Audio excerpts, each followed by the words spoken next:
Uno nunca imagina que la traición más fría puede venir de la sangre que uno mismo trajo al mundo.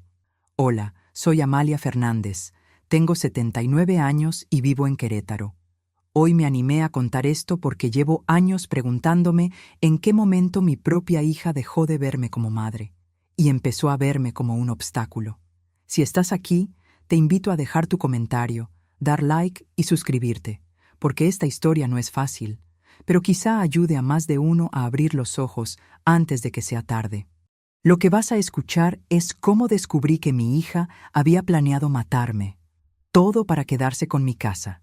Y todo empezó con un simple cambio en su forma de hablarme. Yo siempre imaginé que en esta etapa de mi vida me esperaban días tranquilos, llenos de rutinas simples y pequeñas alegrías. A mis 79 años, pensé que mi mayor preocupación sería si las bugambilias de la entrada florecerían ese año o si mis rodillas aguantarían para ir a la misa de las 7. Creí que el resto de mis días lo pasaría cuidando mis plantas, cocinando a mi ritmo y disfrutando del olor a pan recién hecho en las mañanas. Después de enterrar a mi esposo hace más de 2 décadas, aprendí a vivir sola en esta casa grande que, para muchos, sería demasiado trabajo, pero para mí era un refugio. Aquí levantamos paredes con nuestras propias manos, cuando él y yo éramos jóvenes y llenos de ilusiones. El portón verde lo pintó él mismo, y aún conserva pequeñas gotas secas que quedaron cuando mi hija, Laura, le ayudó de niña con una brocha que le quedaba enorme en las manos.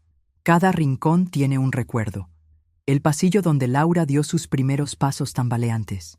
La cocina, donde hice su primer pastel con velitas rosas. El patio trasero, donde jugaba con su papá a lanzar globos de agua en los veranos más calurosos. Por eso esta casa no es solo un techo. Es mi historia, mi esfuerzo, mi orgullo. Es mi herencia para mi hija. O al menos, eso pensaba. Jamás se me pasó por la cabeza que algún día esa misma casa sería el motivo por el cual Laura quisiera verme muerta. Y no es una suposición caprichosa, no es paranoia de anciana. Son hechos concretos, pruebas que no puedo ignorar. Y cada vez que recuerdo cómo empezó todo, me duele el alma como si me arrancaran pedazos. Hasta hace unos años, Laura era mi compañera de vida. Después de que enviudé, ella fue quien me dio fuerza para levantarme de la cama en esos días en los que ni siquiera quería comer. Recuerdo que se quedaba conmigo a dormir en la misma cama, como cuando era niña, para que no sintiera el vacío. Juntas enfrentamos la escasez, el silencio de las noches largas y las cuentas que parecían no terminar nunca. Creí que habíamos creado un lazo indestructible. Pero el tiempo cambia a las personas, y a veces no nos damos cuenta de cuándo empieza esa transformación. Al principio fueron cosas pequeñas, llamadas menos frecuentes, visitas más cortas, una prisa que antes no tenía cuando venía a verme.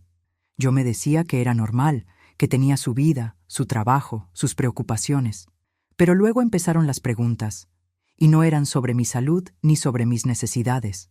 Eran sobre papeles, escrituras, testamentos. La primera vez que me lo preguntó, estaba sirviéndole café. Me dijo con un tono casual: «Mamá, ¿tú ya tienes en regla las escrituras de la casa?» Me reí y le dije que sí, que todo estaba como lo habíamos dejado desde que su padre y yo la terminamos de pagar.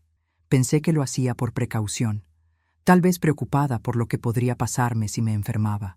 Pero las preguntas no pararon. Al contrario, se volvieron más insistentes. Hubo una tarde en la que me miró con una seriedad que me incomodó. «Es que deberías ir pensando en poner la casa a mi nombre, mamá. Así evitamos problemas si algo te pasa». Su frase, «si algo te pasa», me dejó helada.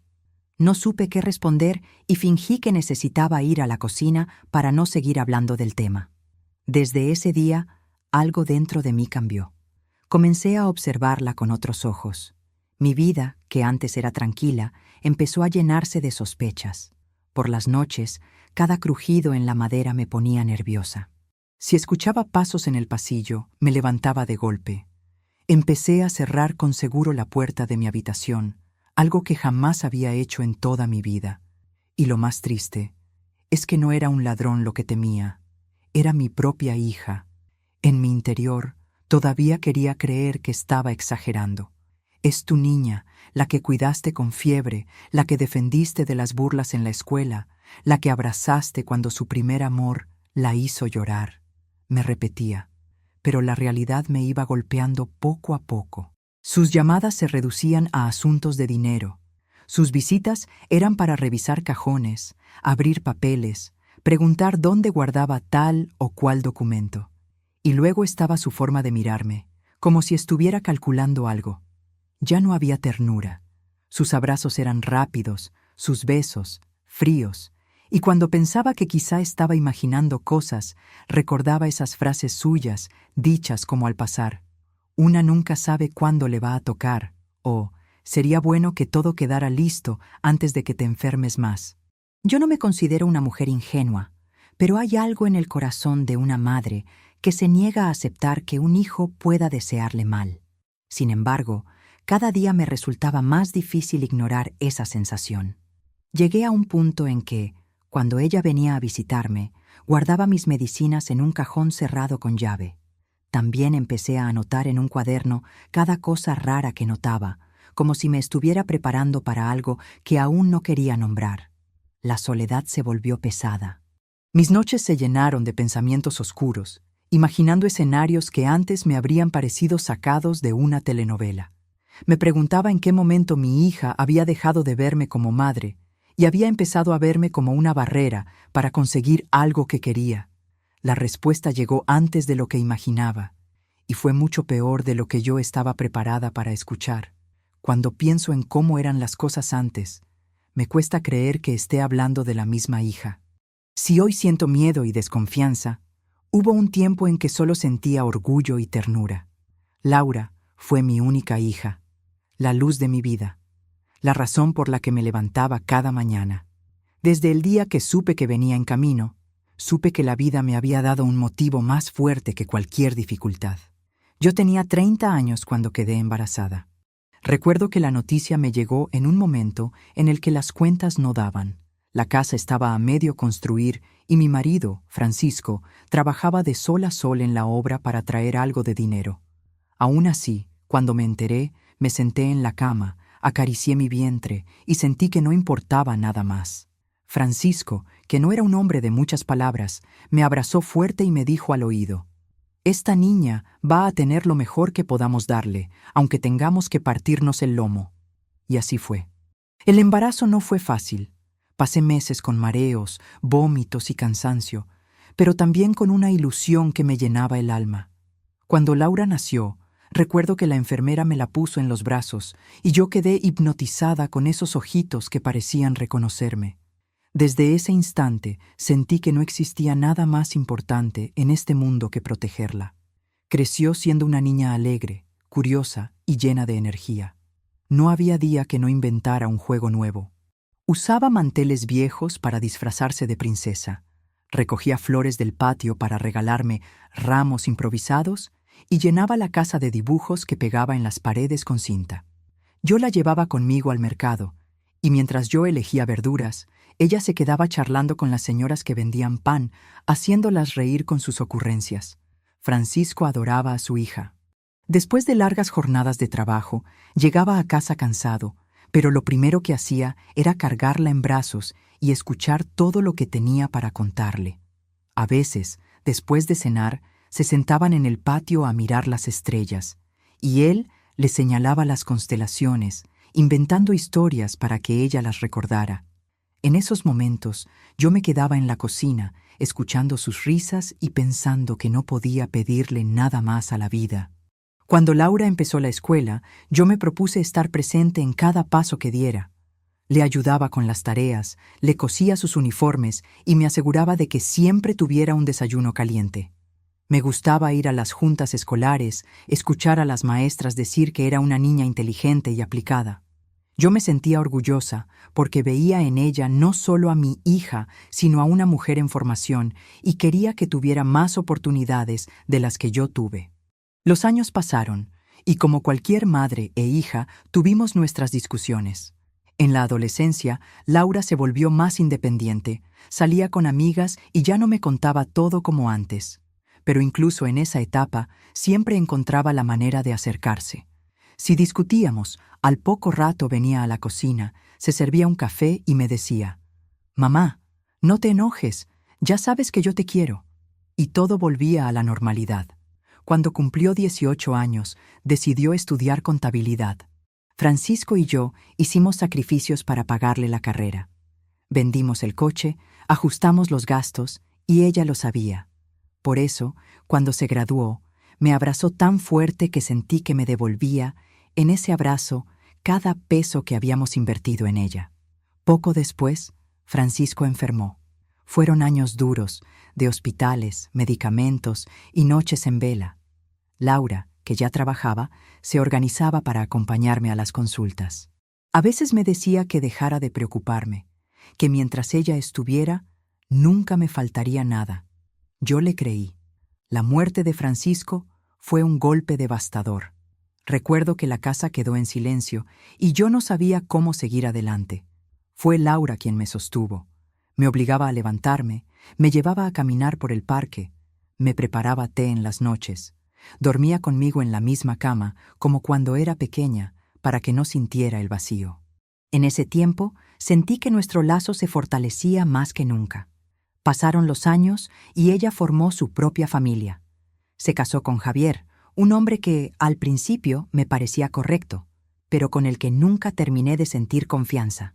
Tuvieron 2 hijos, mis nietos, que se convirtieron en el centro de mi mundo. Cada domingo venían a comer y yo pasaba la semana entera pensando en qué platillo les haría. Laura y yo nos sentábamos a platicar mientras los niños jugaban, y yo pensaba que, a pesar de las ausencias y las pérdidas, la vida me había dejado lo más importante: mi hija y mis nietos. Durante mucho tiempo no hubo sombra de sospecha. Si me enfermaba, Laura estaba ahí.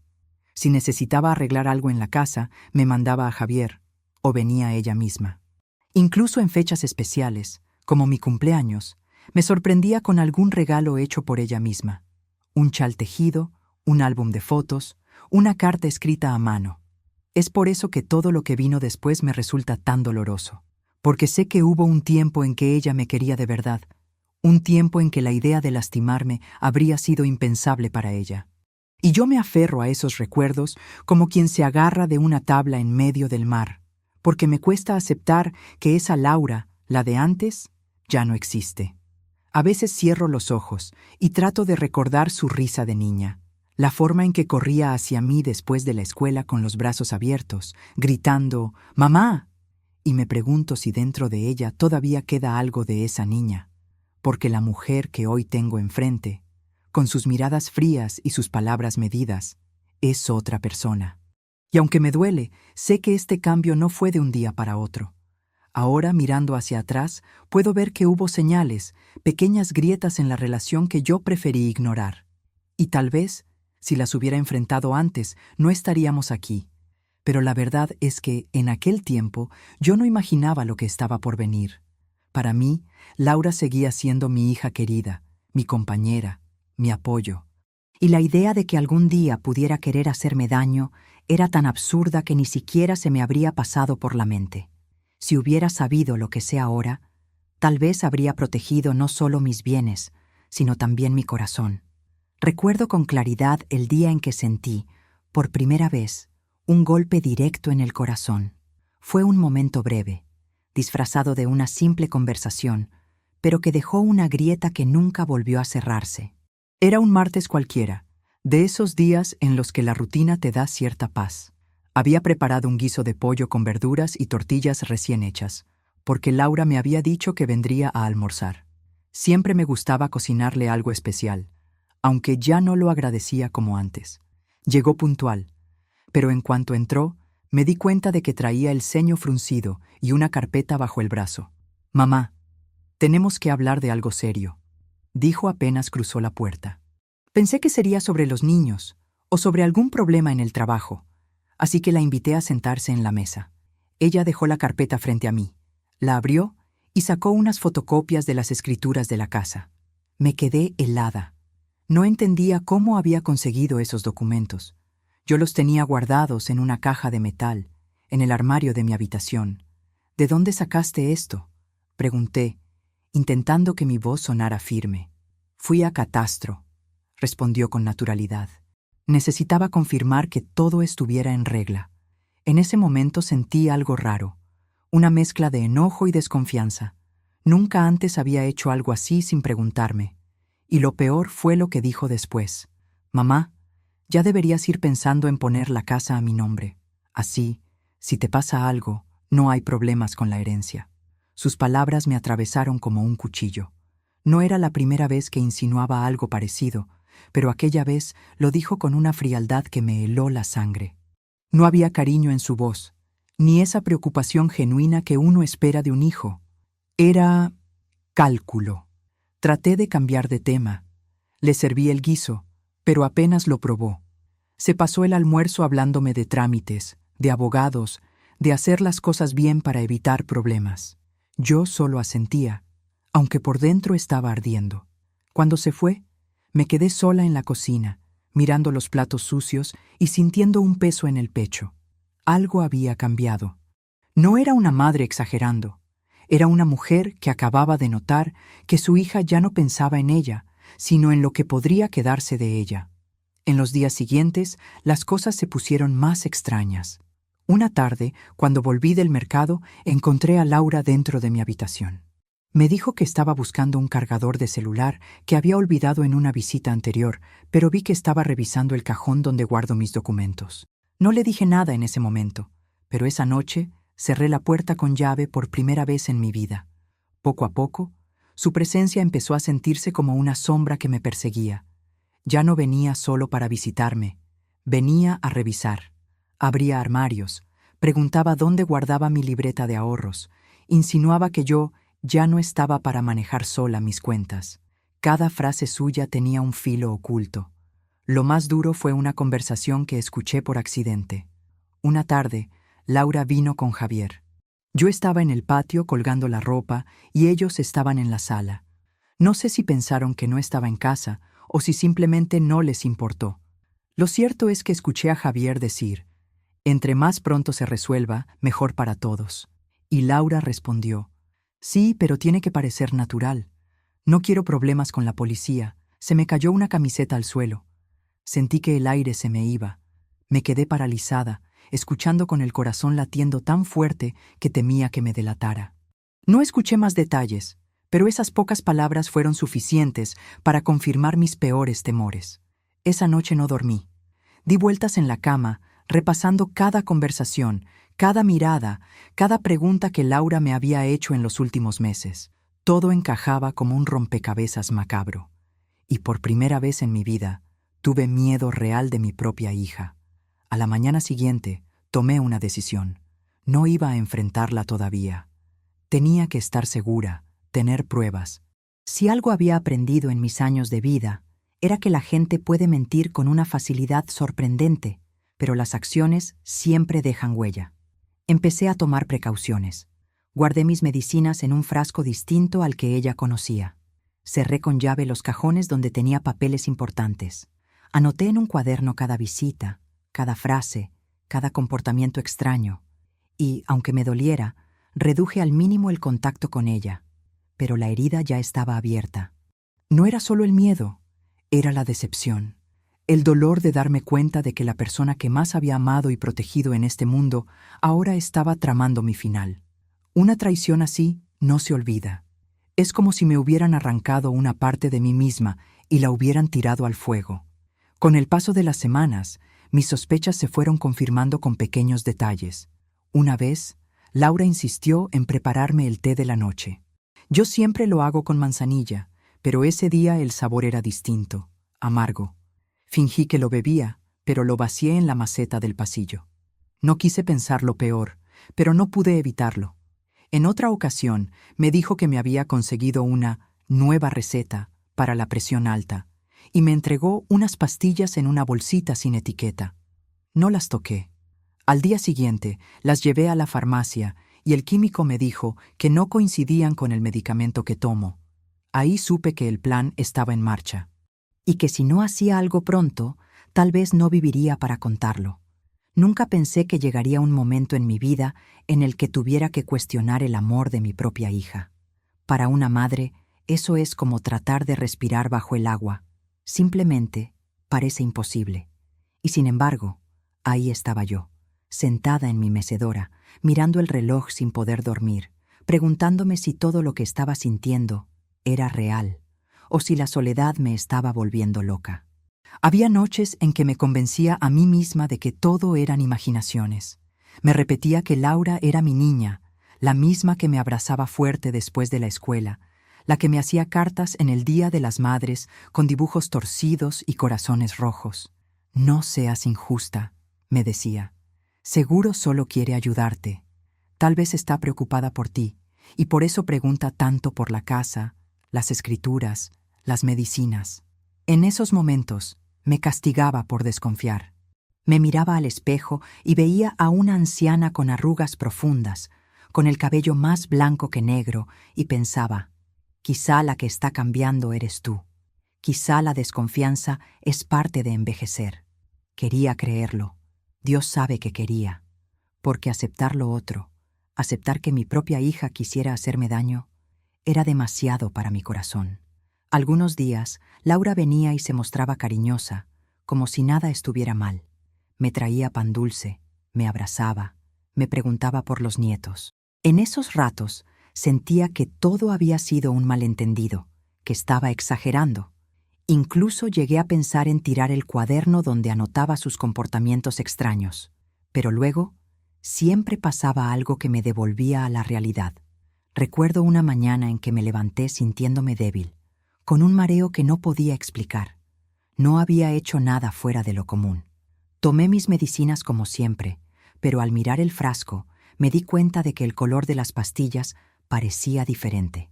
Me quedé mirándolas largo rato, con el corazón latiéndome fuerte, y sentí un frío recorriéndome la espalda. Las guardé en el cajón, y ese día no tomé ninguna. El mareo desapareció a las pocas horas.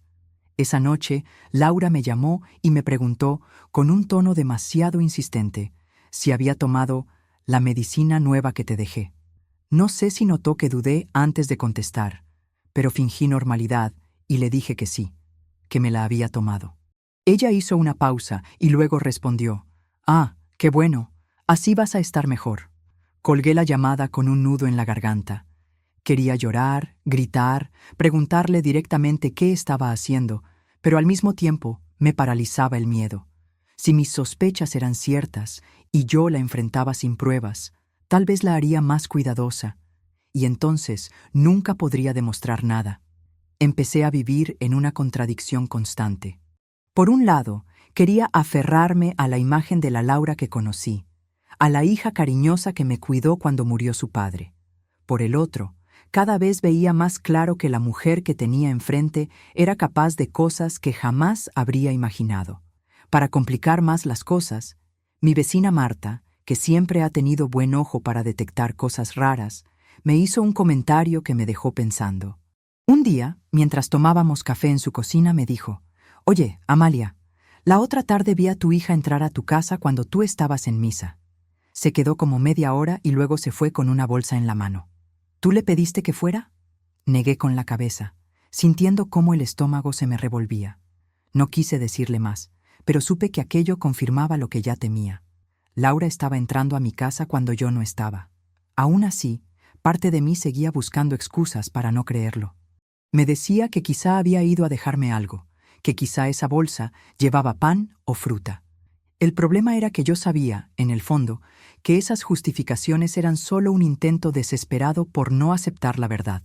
Esa lucha interior me desgastaba. Me levantaba cansada, como si hubiera pasado la noche peleando conmigo misma. Y de cierta forma, así era. Había días en que me convencía de que debía actuar de inmediato, llamar a la policía, hablar con un abogado. Y había otros en los que me sentía como una madre cruel por siquiera pensar que su hija podría desearle la muerte. La confusión era un terreno peligroso, porque mientras yo dudaba, Laura seguía avanzando en su plan. Lo notaba en su manera de medir cada palabra, en cómo observaba la casa como si estuviera memorizando dónde estaba cada cosa, en el hecho de que cada vez pasaba menos tiempo con los niños cuando me visitaba. Ya no venía a compartir, venía a inspeccionar. El momento que más me marcó en esa etapa de negación ocurrió una tarde de domingo. Ella llegó con una sonrisa amplia, como en los viejos tiempos, y me dijo que quería cocinar conmigo. Pasamos la tarde preparando mole, riéndonos, recordando anécdotas de cuando era niña. Por un instante, me permití relajarme y creer que todo estaba bien. Cuando se fue, yo estaba cansada, pero feliz. Me preparé para dormir, y al ir a la cocina por un vaso de agua, noté que el frasco de azúcar estaba mal colocado, como si alguien lo hubiera movido. Lo abrí sin pensar, y vi que el contenido no era azúcar. Eran pequeños gránulos blancos, pero más finos, con un olor químico. No supe qué era, pero no tuve dudas de que aquello no debía estar ahí. Me quedé de pie en la cocina, con el frasco en la mano, sintiendo cómo el mundo se me venía abajo. Quise convencerme de que tal vez era una confusión, que tal vez Laura había traído algo para cocinar y lo había guardado ahí sin pensar. Pero algo en mi interior me decía que no era así. Esa noche, mientras intentaba dormir, entendí que mi lucha ya no era solo emocional. Era una lucha por mi vida, y aunque parte de mí todavía quería negar lo que estaba pasando, otra parte, cada vez más fuerte, me gritaba que debía prepararme para lo peor. A partir de ese momento, mi casa dejó de ser un refugio y se convirtió en una prisión. No una prisión con barrotes y candados, sino una donde el miedo es la llave y la incertidumbre, la cadena que no te deja respirar. Siempre había sido una mujer que disfrutaba de la soledad. Me gustaba sentarme en la sala con mi tejido, escuchar la radio a volumen bajo o regar mis plantas mientras el sol de la tarde pintaba de dorado las paredes. Pero ahora, esa soledad ya no era tranquila. Era pesada, densa, como si en cualquier momento algo terrible fuera a irrumpir en la calma. Las consecuencias de mi sospecha, que ya casi no era sospecha, sino certeza, comenzaron a sentirse en cada aspecto de mi vida. Dormir se volvió un lujo. Me acostaba temprano, pero daba vueltas y vueltas, con los oídos atentos a cualquier ruido, un crujido en la madera, el chirrido de una puerta, el golpeteo leve en una ventana. Cada sonido me hacía levantarme a revisar, aunque en el fondo sabía que si algo iba a pasar, quizá no tendría tiempo de reaccionar. Comencé a cerrar con llave mi habitación incluso durante el día.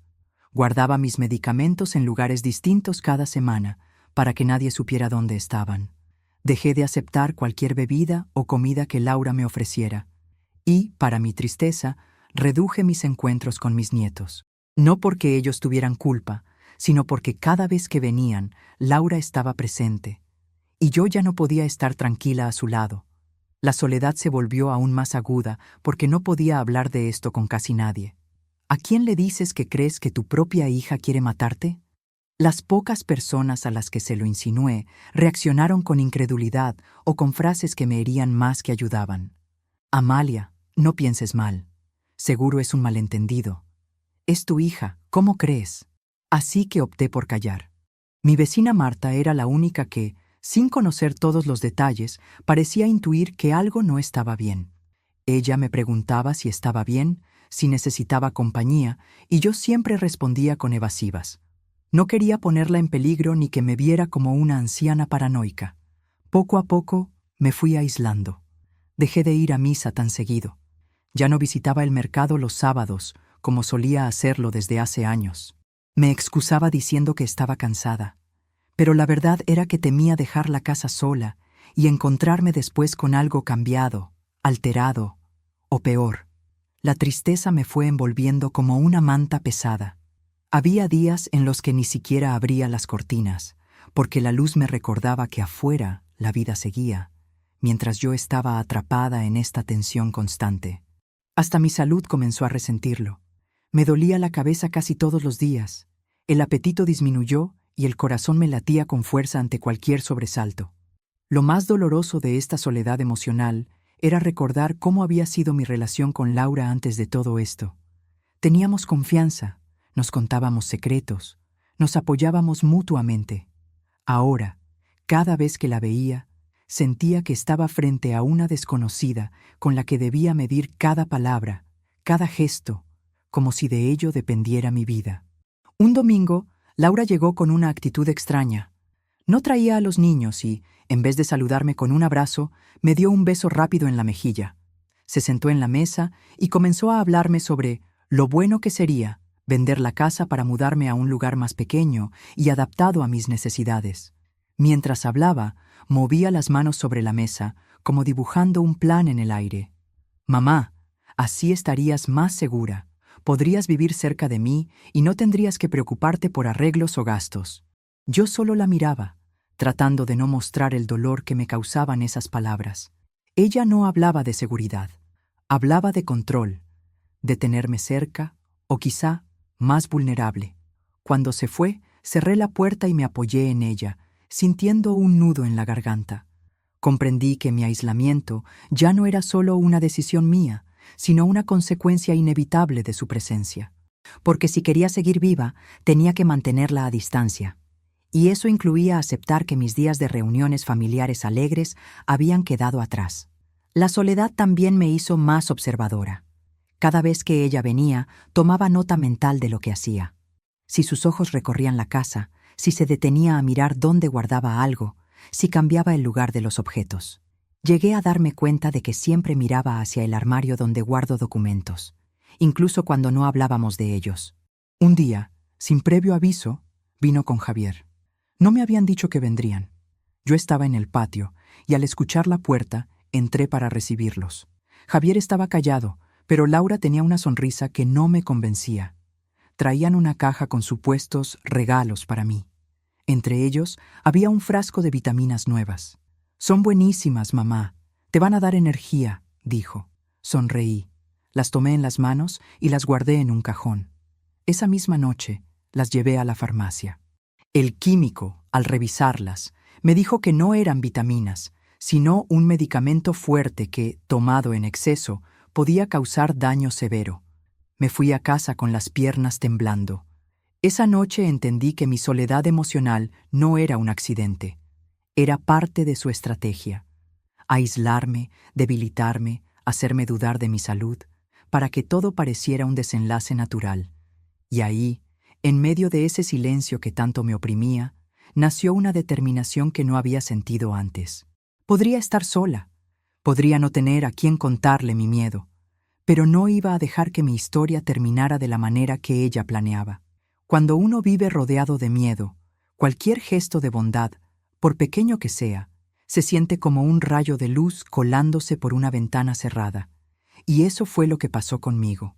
Justo cuando pensaba que no tenía a quién acudir, la vida me mostró que todavía no estaba sola. Todo comenzó una mañana cualquiera, mientras barría la banqueta. Mi vecino, don Ernesto, un hombre jubilado que vive solo desde que enviudó, pasó frente a mi casa y me saludó como siempre. Nos pusimos a platicar, y no sé por qué, sentí ganas de contarle un poco más de lo habitual.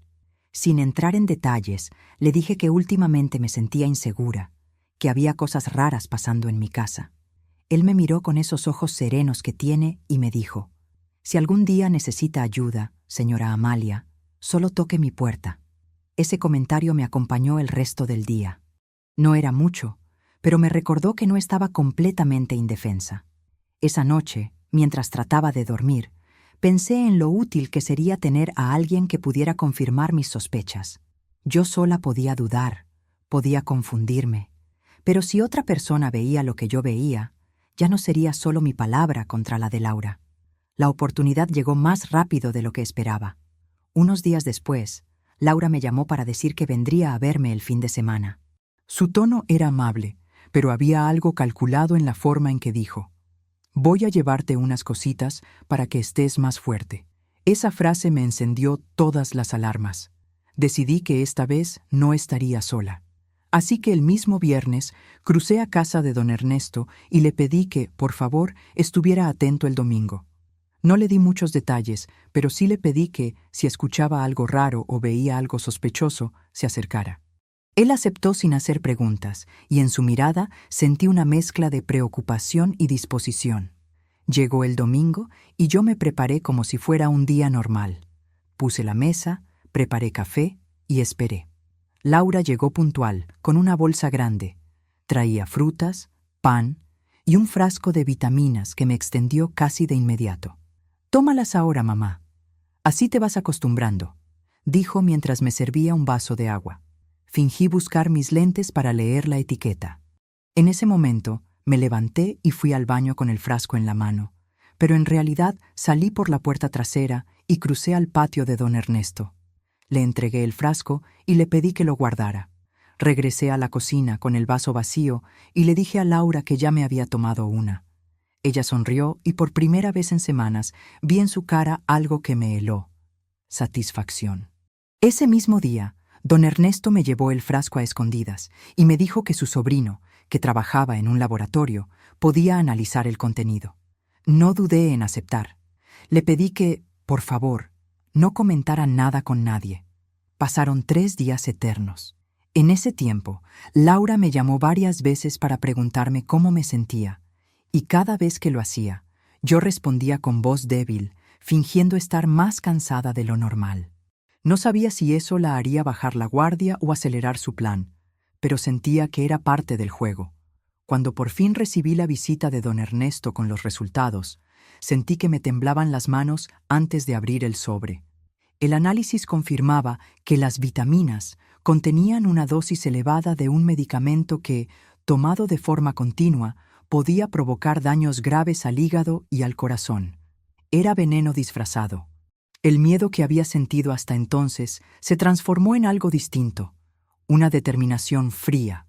Ya no se trataba de sospechas, de intuiciones de madre. Tenía pruebas reales, algo que podría mostrar a la policía si era necesario. Y eso me dio un tipo de fuerza que no sentía desde hacía años. Decidí que no iba a esperar a que ella diera el siguiente paso. El plan debía ser mío. Si Laura quería sorprenderme, yo iba a sorprenderla primero. Empecé por hacer pequeños cambios. Instalé una cerradura nueva en la puerta principal y pedí a un cerrajero que reforzara las ventanas. Con la ayuda de don Ernesto, conseguí una cámara pequeña que colocamos discretamente en la cocina, apuntando hacia la alacena y la mesa. También puse otra en mi habitación, enfocando el armario donde guardo mis documentos. Durante días, actué como si nada estuviera pasando. Laura seguía viniendo, cada vez con excusas más descaradas para quedarse a solas en la casa. Yo siempre encontraba una manera de excusarme para salir al patio o ir al baño, dejándola libre para que hiciera lo que quisiera, bajo el ojo silencioso de las cámaras. Lo que grabamos fue suficiente para quitarme cualquier resto de duda. En una de las visitas, Laura sacó de su bolsa un frasco igual al que me había dado antes. Abrió el frasco de café que tengo en la cocina y vertió el contenido dentro. Después lo revolvió con una cuchara y lo volvió a cerrar, como si nada hubiera pasado. En otra ocasión, revisó mis cajones, sacó documentos y los fotografió con su teléfono. Ver esas imágenes fue como recibir un golpe directo al estómago, pero también fue un alivio. Ya no estaba atrapada en mi lucha interna. Ya no tenía que preguntarme si estaba imaginando cosas. Tenía la verdad frente a mí, grabada, tangible. Ese día tomé una decisión definitiva. Iba a enfrentarla, pero no sola. Don Ernesto me acompañaría y también estaría la policía. No iba a arriesgarme a un ataque de ira o a una mentira que pudiera dejarme como una vieja delirante. Quería que todo quedara claro, de manera que no hubiera forma de que escapara a las consecuencias. La noche antes de esa confrontación, me senté en mi sala y miré alrededor. Cada mueble, cada cuadro, cada planta era parte de la vida que había construido con tanto esfuerzo. Y pensé en cómo, durante semanas, había vivido como una prisionera en mi propio hogar. Ahora, por fin, tenía una salida. No sabía cómo reaccionaría Laura, pero tenía claro que no volvería a vivir con miedo. Ese rayo de esperanza que comenzó con un simple «si necesita ayuda, toque mi puerta», había crecido hasta convertirse en una luz firme que me guiaba. Y aunque el camino que me esperaba sería doloroso, ya no estaba sola. El día que decidí enfrentar a Laura, amaneció con un cielo nublado, como si hasta el clima presintiera que algo grave iba a suceder.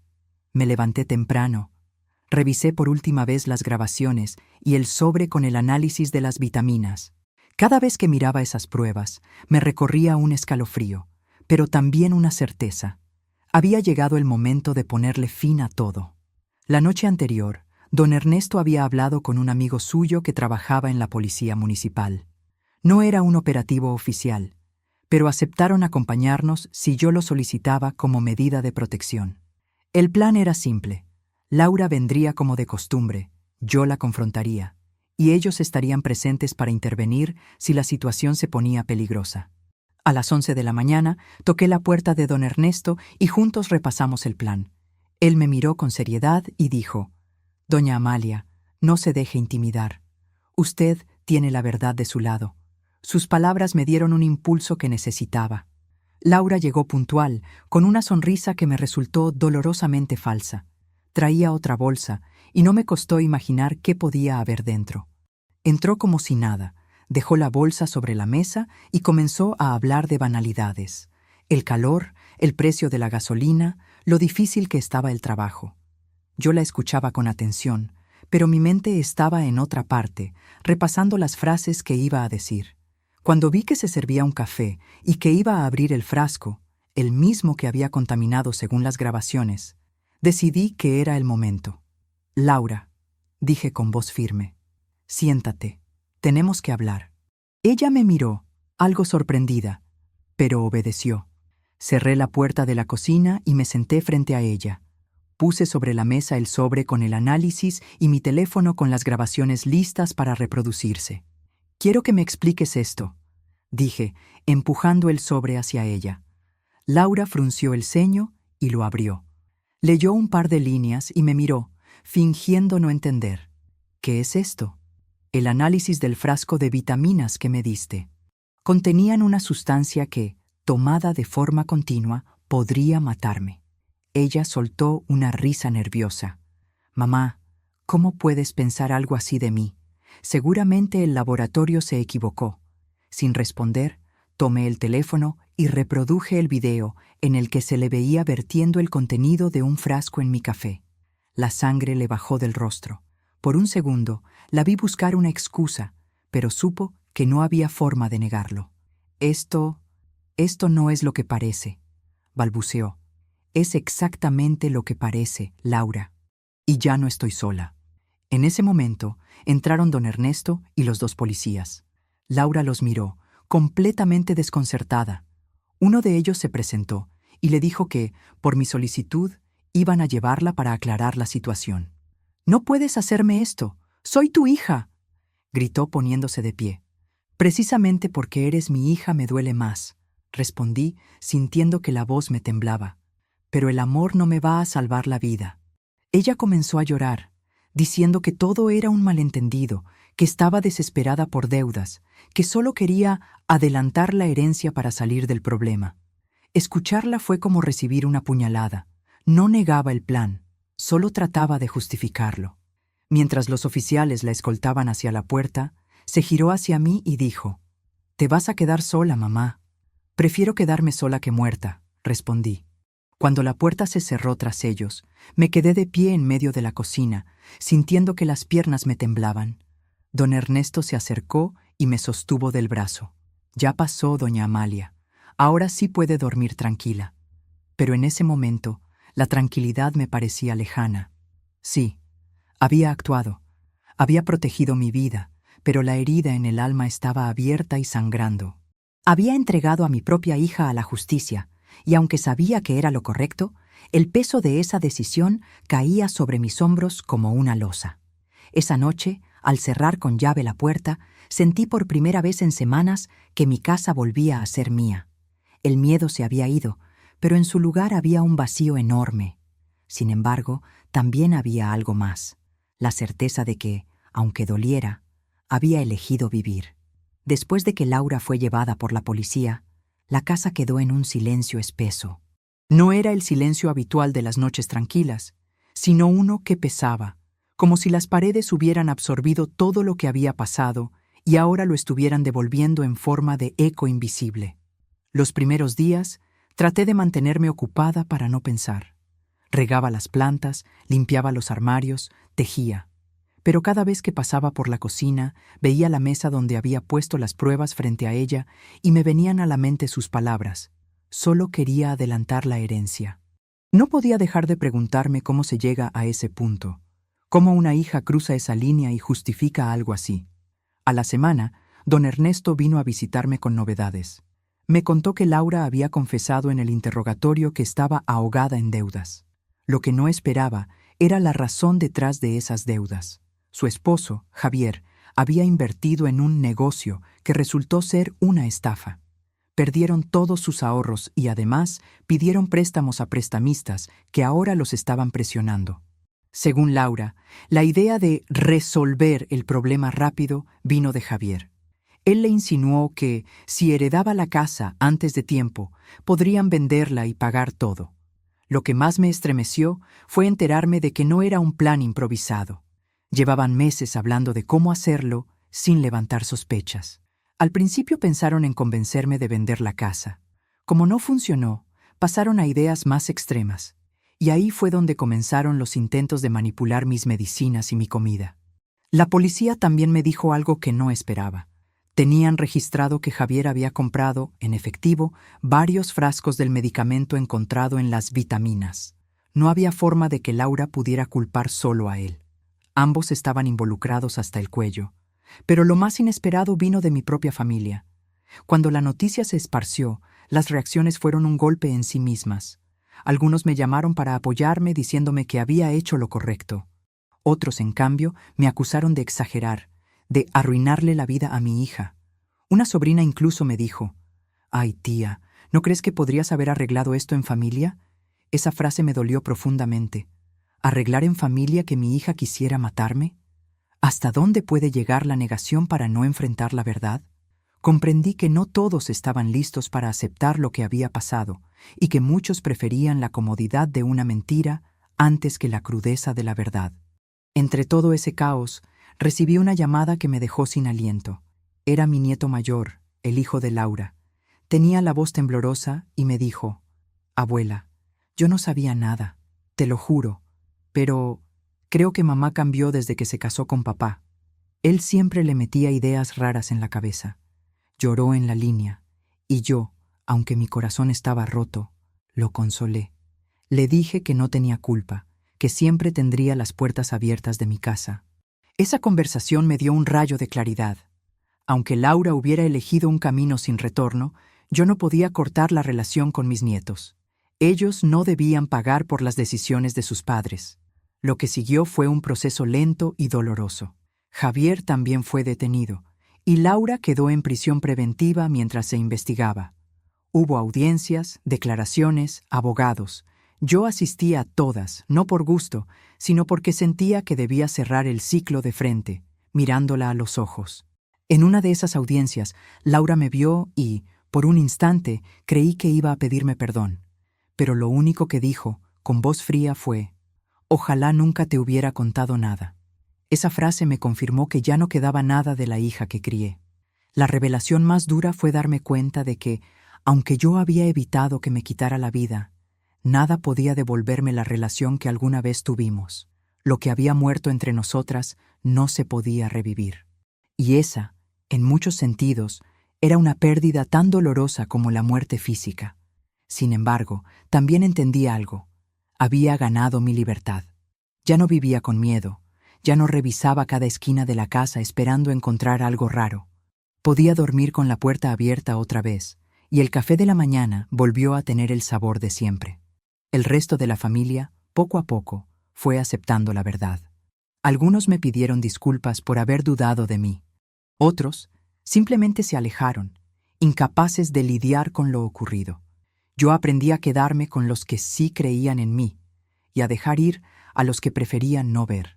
Y aunque el resultado no fue el que imaginaba, porque nunca quise que mi hija terminara en la cárcel, fue el único posible para seguir viva. La revelación de todo el plan, de cada detalle oculto, no solo me salvó físicamente, me liberó de la mentira en la que había estado viviendo durante meses. Cuando todo terminó y la casa volvió a estar en silencio, me encontré frente a un espejo invisible, uno que no refleja el rostro, sino el alma. Me vi como realmente era después de todo esto. Una mujer que había sobrevivido no solo a un intento de asesinato, sino también a la traición más grande que puede recibir una madre. Durante muchos días me pregunté qué había aprendido de todo esto. Y aunque al principio me sentía rota, con el tiempo fui entendiendo que, incluso en medio del dolor más profundo, siempre hay lecciones. Algunas duelen tanto que parecen cuchillos, pero son las que te obligan a abrir los ojos para no volver a cerrarlos nunca más. La primera lección fue sobre la confianza. Siempre creí que la confianza en la familia era sagrada, que los lazos de sangre eran indestructibles. Pero aprendí que la confianza no es un derecho automático. Es algo que se construye y que, si se rompe, deja cicatrices para siempre. Me di cuenta de que incluso un hijo puede convertirse en un extraño si permite que la ambición, el resentimiento o la desesperación tomen el control. Otra lección fue sobre la intuición. Esa voz interna que muchos llaman instinto es más sabia de lo que imaginamos.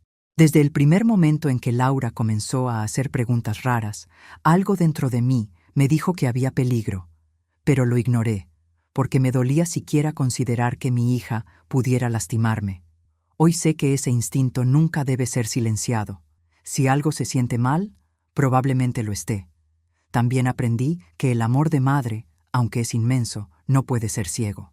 Yo amé a Laura con toda mi alma, y ese amor me hizo justificar comportamientos que, en cualquier otra persona, me habrían hecho alejarme de inmediato. El amor no puede ser una venda que nos impida ver la realidad, porque a veces la realidad es lo único que puede salvarnos. Hubo días en que me pregunté si valió la pena actuar, si tal vez habría sido mejor callar, arreglar en familia como algunos me sugerían, aunque eso significara vivir con miedo. Pero cada vez que pensaba en esa posibilidad, recordaba el frasco de vitaminas, el café adulterado, el azúcar cambiado, y entendía que callar habría sido mi sentencia de muerte. Actuar fue un acto de amor, pero esta vez hacia mí misma. La soledad que vino después también me dejó lecciones. Descubrí que estar sola no siempre es sinónimo de estar desprotegida. Encontré apoyo en personas que no son de mi sangre, como don Ernesto, y eso me enseñó que la familia se elige tanto como se hereda. Aprendí que los verdaderos lazos se miden en acciones, no en apellidos. Incluso la reacción de algunos familiares me dio claridad. Al principio me dolió que dudaran de mí, pero después entendí que su incredulidad hablaba más de ellos que de mí. Hay quienes prefieren no ver la verdad para no sentirse incómodos, y eso no significa que la verdad deje de existir. El aprendizaje más grande, sin embargo, fue sobre mí misma. Descubrí una fortaleza que no sabía que tenía. Enfrentar a mi hija, verla a los ojos y decirle que no iba a permitir que me lastimara, fue el acto más difícil de mi vida. Y aunque la herida emocional sigue ahí, ahora sé que soy capaz de protegerme, incluso de aquello que más amo. Hoy vivo de otra manera. Sigo sola en esta casa, pero ya no con miedo. Tomo mi café sin sospechar de su sabor. Dejo las ventanas abiertas para que entre el aire fresco. Vuelvo a regar mis plantas sin mirar por encima del hombro. Y cada vez que mis nietos me visitan, los abrazo con fuerza, recordándome que, aunque la sangre puede traicionar, también puede dar segundas oportunidades. Sé que habrá quien nunca entienda mi decisión. Sé que para algunos siempre seré la madre que metió a su hija a la cárcel. Pero yo me quedo con otra definición: la mujer que eligió vivir. Y si contar mi historia sirve para que otra persona abra los ojos antes de que sea tarde, entonces todo este dolor habrá tenido un propósito. Porque al final, lo que me queda claro es esto: la vida te puede arrebatar muchas cosas, pero mientras respires y tengas el valor de decir no, siempre podrás proteger lo más importante, tu dignidad y tu vida. A veces, cuando me siento en la mecedora del patio y dejo que el sol de la tarde me acaricie la cara, me parece mentira todo lo que he vivido. El calor del sol es el mismo de siempre, el canto de los pájaros sigue igual, pero yo ya no soy la misma. Las personas creen que el tiempo cura todo, pero no es verdad. El tiempo no borra lo ocurrido, solo te enseña a vivir con ello, a hacerle un hueco en el corazón para que no te impida respirar. No voy a mentir, hay días en que me duele el alma. Hay momentos en que escucho una carcajada de niña en la calle y mi mente, sin que yo lo ordene, viaja a aquellos años en los que Laura era pequeña. La veo corriendo por este mismo patio, con los pies descalzos, el vestido lleno de tierra y el cabello revuelto. La escucho reírse mientras su padre la perseguía con una manguera para mojarla en los días de calor. Recuerdo cómo me abrazaba con fuerza después de una pesadilla, o cómo venía corriendo con un dibujo mal hecho para que lo pegara en el refrigerador. En esos recuerdos, Laura no es la mujer que intentó envenenarme, es mi niña, y por eso el dolor es tan profundo. Porque lo que pasó no borra lo que fuimos, pero tampoco me permite volver a sentirlo igual. Es como si alguien hubiera dibujado una grieta en medio de cada recuerdo, una grieta que me recuerda que todo cambió. Cuando pienso en el momento en que la policía se la llevó, todavía siento un nudo en la garganta. No porque me arrepienta, porque sé que fue la única forma de salvar mi vida, sino porque una parte de mí murió ese día. No solo perdí a mi hija, perdí la ilusión de que el amor familiar lo puede todo. He recibido cartas de ella desde la cárcel. Algunas son frías, con listas de cosas que quiere que le mande: ropa, comida, dinero para comprar jabón o café. Otras tienen disculpas. No sé si son sinceras o si son otra forma de manipularme. Por ahora no he contestado ninguna. No porque quiera castigarla, sino porque no encuentro palabras que no suenen vacías o falsas. Decir «te perdono» sería mentir. Decir «te odio» también sería mentira. Lo que siento está en un lugar mucho más complejo, entre el amor que aún guardo por la hija que fue y la distancia que necesito de la mujer en la que se convirtió. Mis nietos, ellos han sido mi salvación. Vienen a verme cuando pueden, y cada vez que cruzan la puerta, los abrazo como si fueran lo más valioso que me queda. No hablo con ellos del tema. No les digo todo lo que su madre hizo, aunque sé que algo saben. No quiero que crezcan con odio, porque el odio es un veneno que se hereda, y no quiero ser yo quien lo pase a la siguiente generación.